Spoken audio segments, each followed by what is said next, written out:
दोस्तों, मैं आपके साथ एक छोटी सी बिजनेस रिलेटेड कहानी शेयर करना चाहता हूँ। प्लीज लास्ट तक जरूर देखेगा, मजा आ जाएगा और एक छोटी सी सीख भी मिलेगी। कुछ साल पहले एक बिजनेसमैन एक छोटे से गांव में आता है और देखता है कि गांव में बहुत सारी मुर्गियां हैं। फिर एक चौराहे पर खड़ा होकर अनाउंसमेंट करता है कि शहर में एक मुर्गी की प्राइस 120 रुपए है, लेकिन मैं आपको एक मुर्गी के 180 रुपए दूंगा। एक फार्मर ने उसकी बात सुन ली और अपने 150 में से 120 मुर्गियां उसे बेच दी और 21,600 रुपए कमा लिए। 2 दिन बाद वो बिजनेसमैन फिर से उस गांव में आता है और कहता है कि मैं एक मुर्गी के 250 रुपए दूंगा। वो फार्मर खुश हो जाता है और बची हुई 30 मुर्गियां भी उसे बेच देता है। धीरे धीरे ये न्यूज पूरे गाँव में फैल जाती है। सारे फार्मर्स अपनी अपनी मुर्गियां उसे बेच देती है। लगभग 500 मुर्गियां उस बिजनेसमैन को बेच देते हैं, यानी 1,25,000 रुपए कमा लेते हैं। कुछ दिन बाद बिजनेसमैन वापस उस गांव में आता है और बोलता है कि अब मैं एक मुर्गी के 500 रुपए दूंगा।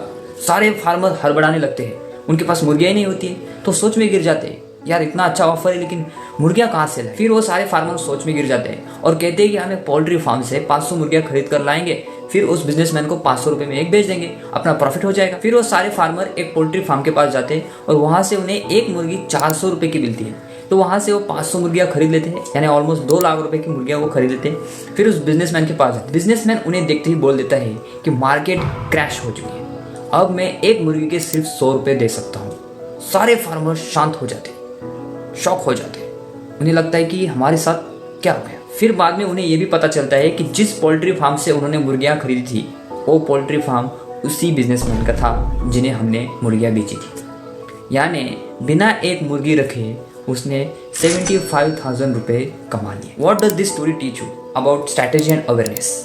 Please comment below and follow for more stories that shape your perspectives. Bye bye.